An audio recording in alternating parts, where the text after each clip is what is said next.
নমস্কাৰ কৰ্মচাৰী আৰু পেঞ্চনৰ লগত জড়িত দুটা অতি গুৰুত্বপূৰ্ণ খবৰ ভিডিঅ'টিৰ যোগেদি জনাব বিচাৰিছোঁ।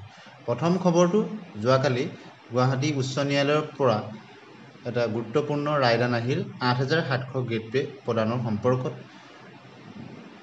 উচ্চ প্ৰাথমিকত নিযুক্তিপ্ৰাপ্ত সেইসকল শিক্ষকে তেওঁলোকে পুনৰ ৮৭০০ গ্ৰেড পে লাভ কৰিব। কোনে কোনে লাভ কৰিব? অৰ্ডাৰ কপিটো আপোনালোকে দেখিছে। ইয়াত গোটেইটো মই পাঠ কৰি নিদিওঁ।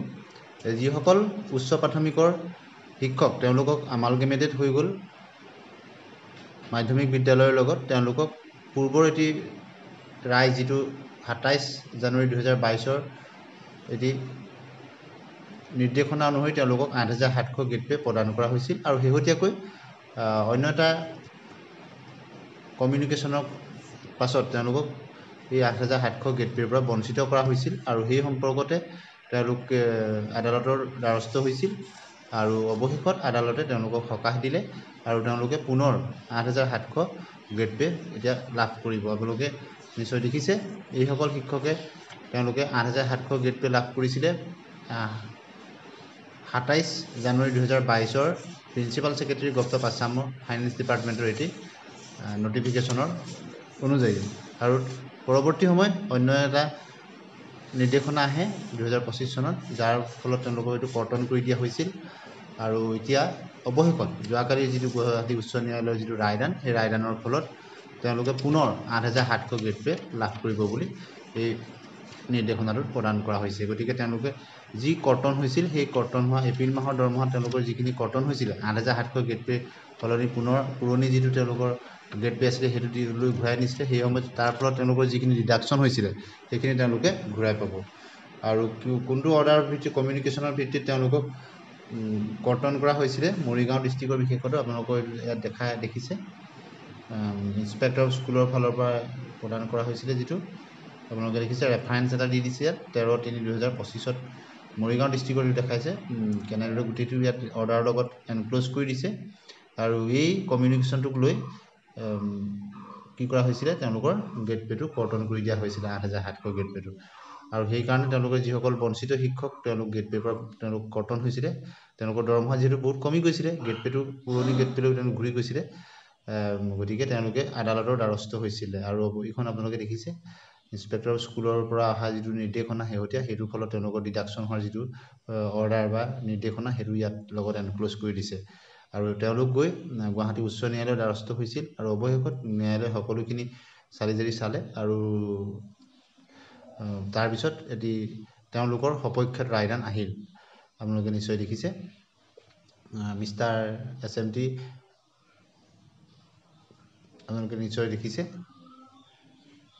এনক্ল'জ কৰি দিছে এইটো অৰ্ডাৰটো। প্ৰতিটো লাইন পঢ়ি থাকিলে যথেষ্ট দীঘলীয়া হৈ যাব, গতিকে আমি চমুকৈ কথাখিনি ক'ব বিচাৰিছোঁ। ইতিমধ্যে যোৱাকালি এটি ভিডিঅ'ত আপোনালোকৰ এডভকেট গৰাকীয়ে বা তেওঁ যিখিনি মন্তব্য দিছিলে সেই সম্পৰ্কে আপোনালোকে শুনিছে। ইয়াত আপোনালোকৰ অৰ্ডাৰ দেখিছে the learned standing council secondary education department therefore submits that the impugning communication dated 1/4/2025 has been kept in abeyance. অৰ্থাৎ সেইটো এতিয়া কাৰ্যকৰী নহ'ব বুলি কৈছে। The inspector of school MDC Morigaon will now proceed in terms of the finance department notification 27/2022 অৰ্থাৎ ২৭ জানুৱাৰী ২০২২ মতে তেওঁলোকে ৮৭০০ গ্ৰেড পেটো দিব লাগিব। 1/4/2025 কমিউনিকেশ্যনটো এতিয়া তেওঁলোকক কাৰ্যকৰী নহ'ব সেইবুলি কোৱা হৈছে। আৰু mister AR Bhuyan learn council আপোনালোকে নিশ্চয় দেখিছে পূৰ্বৰ যিটো ২০২২ চনৰ নটিফিকেশ্যন আছিল সেইমতে তেওঁলোকে ৮৭০০ গ্ৰেড পে লাভ কৰিছিল আৰু পুনৰ পৰৱৰ্তী সময়ত যিটো অৰ্ডাৰৰ ফলত তেওঁলোকক আগৰ পুৰণা গ্ৰেড পেলৈ ঘূৰাই নিয়া হৈছিল, ৮৭০০ পৰা তেওঁলোক বঞ্চিত হৈছিল, তেওঁলোকৰ দৰমহা পৰা সেইখিনি কৰ্তন কৰি দিয়া হৈছিল। গতিকে সেই সকলোখিনি দিশ চালি জাৰি চাই এতিয়া পুনৰ ২০২২ চনৰ ২৭ জানুৱাৰী যিটো ডিপাৰ্টমেণ্টৰ যিটো নটিফিকেশ্যন মতে তেওঁলোকক পুনৰ ৮৭০০ গ্ৰেড পে ঘূৰাই দিবৰ কাৰণে ইয়াত কোৱা হৈছে। আৰু তেওঁলোকৰ যিখিনি ডিডাকশ্যন হৈছিল সেইখিনি এৰিয়াৰ হিচাপত তেওঁলোকে লাভ কৰিব। আপোনালোকে নিশ্চয় দেখিছে গোটেইখিনি কথা তেওঁলোকে month of April 2023 the grade pay that were receiving.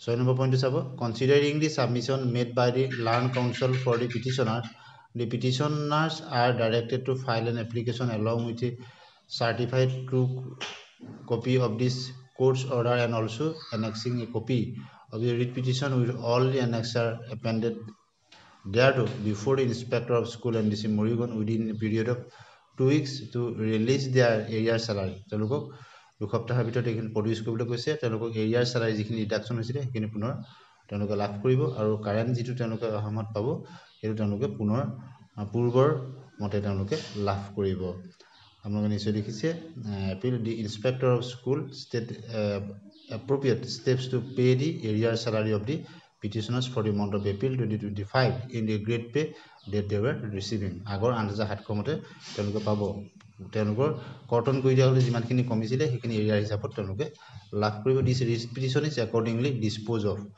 আৰু ডিসপোজ কৰি দিয়া হৈছে কমিউনিকেশন ডেটেড 22/5/2025 is placed অৰ্থাৎ 22/5/2025 is placed on record এটো অন্তৰ্ভুক্ত হ'ব এতিয়া হিছো আমি দ্বিতীয়টা খবৰলৈ যেটো 50% ইছাৰে প্ৰদানৰ কাৰণে অসম চৰকাৰে সিদ্ধান্ত লৈছিলে তাৰ এটা গুৰুত্বপূৰ্ণ খবৰ আহিলে গভৰ্ণমেণ্ট অফ আসাম ফাইনান্স ডিপাৰ্টমেণ্টৰ ফালৰ পৰা কোনে 50% ইছাৰে তেওঁলোকে লাভ কৰিব the government of Assam is pleased to notify the 50% of admissible house rent allowance to Isare to the casual masteral employees who have been approved. আপোনালোকে জানে কিছুদিনৰ আগৰ কেবিনেট ডিসিশন হৈছিলে casual masteral কৰ্মচাৰীসকলক যিসকলক এপ্ৰুভ কৰা হৈছে 50% ইছাৰে তেওঁলোকে লাভ কৰিব